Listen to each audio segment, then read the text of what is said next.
ओम साई नमो नमः। श्री साई नमो नमः। जय जय साई नमो नमः। सद्गुरु साई नमो नमः। ओम साई राम जी। साई गुड मॉर्निंग जी। कैसे हैं आप सब लोग? आशा करती हूँ सब लोग अच्छे होंगे। अगर कुछ गलत भी चल रहा है ना लाइफ में, कुछ अच्छा नहीं भी चल रहा है, तो बाबा के नाम सुमरन से, बाबा के नाम जाप से सब कुछ ठीक हो जाता है। ट्रस्ट मी, सब कुछ ठीक हो जाता है। बाबा के नाम में इतनी शक्ति है, इतनी शक्ति है कि अंधेरों से भी आपको वो रोशनी की तरफ ला सकती है। एक बार लेकर देखिए, बाबा ने चाहा तो सब कुछ ठीक हो जाएगा। और वैसे जो बाबा को मानते हैं ना, वो इन सब से परे उठ जाते हैं। सुख क्या है, दुख क्या है, वो उनके लिए एक समान हो जाते हैं। और अगर हम भी सुख और दुख को बाबा का ही दिया हुआ मान लेंगे, स्वीकार कर लेंगे और उनसे निपटने के लिए तैयार रहेंगे, तो देखना हमारे जीवन में कोई भी कष्ट, कोई भी दुख दर्द हमें इतनी देर तक सता नहीं पाएगा।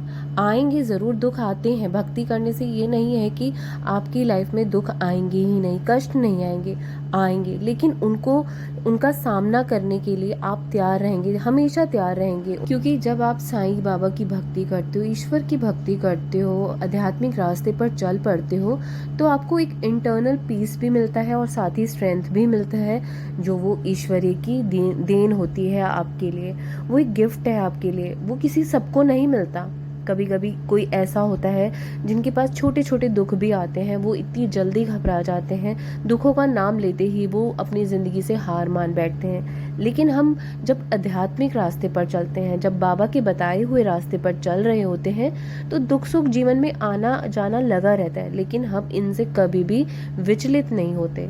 सुख आते हैं तो हमारे अंदर अहंकार नहीं आता, और जब दुख आते हैं तो हम घबराते नहीं हैं। हमें पता होता है कि हमें क्या करना है। हमें सिर्फ साईं का नाम लेना है। साईं का नाम लेते ही हमारे सारे दुख बाबा अपने आप ही खत्म कर देते हैं, अपने आप ही कम कर देते हैं। साईं नाम लेते रहो और जीवन में हमेशा आगे बढ़ते रहो।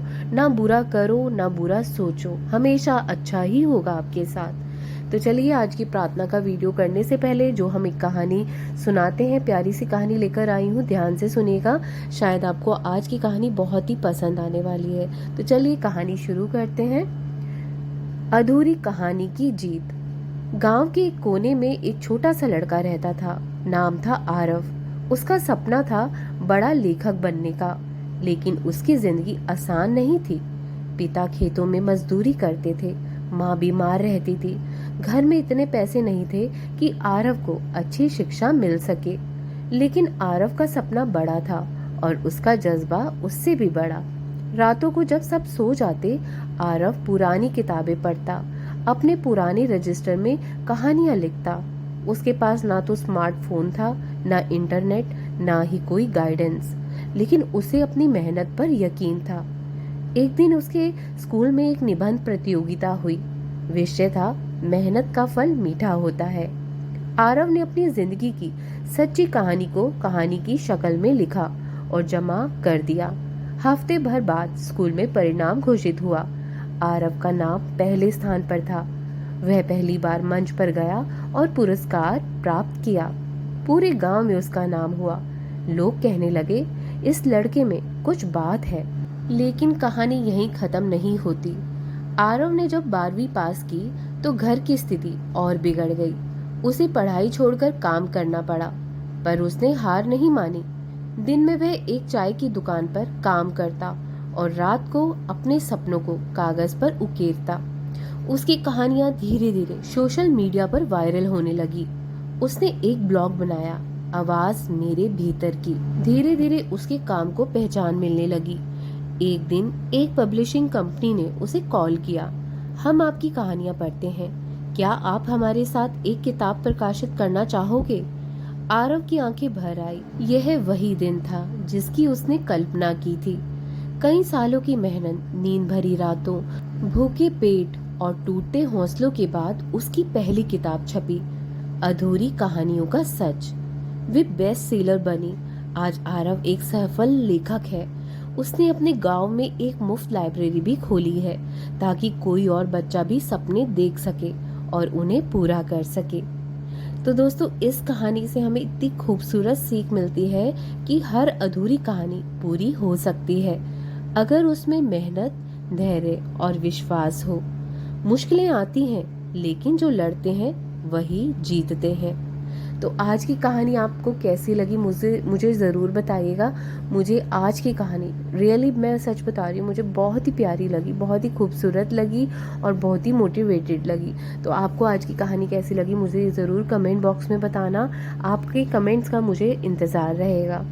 तो चलिए आज के नाम लेते हैं प्रार्थना के लिए जो आए हुए हैं। सबसे पहले मैं आप सभी से रिक्वेस्ट करती हूँ, आप सब भी करिएगा, पवन जी के लिए रिक्वेस्ट करिए, वो जो कि बहुत क्रिटिकल सिचुएशन में, प्लीज़ आप सब उनके लिए अरदास करिए बाबा से कि वो ठीक हो जाएं जल्दी और अपने घर वापस आ सके, अपनी फैमिली से फिर से दोबारा मिल सके। तो सभी इंपॉर्टेंट प्रेयर है, प्लीज़ आप सबसे मैं रिक्वेस्ट करूँगी, प्लीज़ आप सबसे प्रार्थना है कि आप सब भी ज़रूर करिए, हाथ जोड़ के बाबा से रिक्वेस्ट करिए, प्रार्थना करिए कि पवन जी बिल्कुल ठीक हो जाए, स्वस्थ हो जाए। तो बाकी और भी नाम लेते हैं। वर्षा प्रजापति जी का नाम है, सेकंड नेम है स्वाति वासनिक जी का, थर्ड नेम है मीनाक्षी महाजन जी का, फोर्थ नेम है सुहाना जी का, फिफ्थ है दीपाली शर्मा जी का, सिक्स्थ है स्वरूप रानी डोले जी का, सेवेंथ है कविता जी का, एट्थ है काजल जी का, नाइन्थ है चंचल खुराना जी का, 10th है विधि जी का, 11th नेम है विहान कुमार जी का, 12th नेम है जीवनमय साहू जी का, 13th नेम है पूनम प्रजापति जी का, 14th नेम है पूनम जायसवाल जी का, 15th नेम है आयुष जायसवाल जी का, 16th नेम है रूबी कौर जी का, 17th नेम है जसविंदर कौर जी का, 18th नेम है परवीन कुमार जी का, 19th नेम है नितिन नायक जी का, 20th नेम है बेलोचन नंदा जी का, 21 नेम है रमेश कुमार जी का। तो ये थे आज के 21 नाम जो आए हुए हैं बाबा की प्रार्थना के लिए, अरदास के लिए। मैं बाबा से प्रार्थना करती हूँ, बाबा सबके दुख हरे, सबके कष्ट हरना, बाबा सबको खुशियाँ दिखाओ, जो जिसने जो मांगा है बाबा उसकी मुरादें पूरी करे, उसकी ख्वाहिश पूरी करे, बाबा सबको खुशियाँ दिखाए जीवन में। तो चलिए आइए हाथ जोड़ के सभी मिलकर अरदास करेंगे, और जिनके नाम आज की वीडियो में नहीं आएंगे वो बिल्कुल भी उदास या निराश मत होना, बाबा सबकी दुआ कबूल ज़रूर करते हैं, बस धैर्य और विश्वास बनाकर रखिएगा। आपकी नेक्स्ट वीडियो में मैं ज़रूर अरदास कर दूंगी, चिंता मत करिए। आप इसी वीडियो के कमेंट बॉक्स में अपने नाम ड्रॉप कर सकते हैं। तो चलिए मिलकर हाथ जोड़कर बाबा से प्रार्थना करते हैं।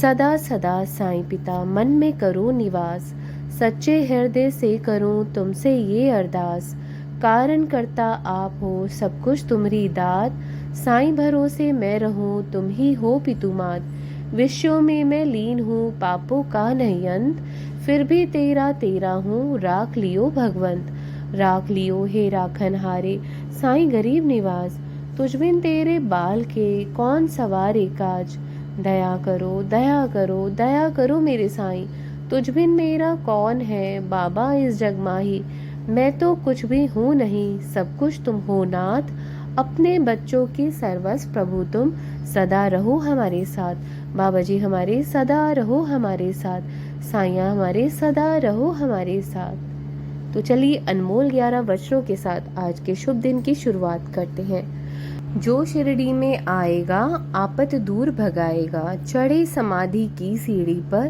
पैर तले दुख की पीढ़ी पर, त्याग शरीर चला जाऊंगा, भक्त हेतु दौड़ा आऊंगा, मन में रखना दृढ़ विश्वास, करे समाधि पूरी आस, मुझे सदा जीवित ही जानो, अनुभव करो सत्य पहचानो, मेरी शरण ना खाली जाए, हो कोई तो मुझे बताए, जैसा भाव रहा जिस जन का, वैसा रूप हुआ साईमन का, भार तुम्हारा मुझ पर होगा, वचन न मेरा झूठा होगा, आओ सहायता लो भरपूर, जो मांगा वो नहीं है दूर, मुझ में लीन वचन मन काया, जिसका ऋण न कभी चुकाया, धन्य धन्य वो भक्त अनन्य, मेरी शरण तक जिसे न अन्य, धन्य धन्य वो भक्त अनन्य, मेरी शरण तक जिसे न अन्य, बाबा आओ साईं आओ, बाबा आओ साईं आओ।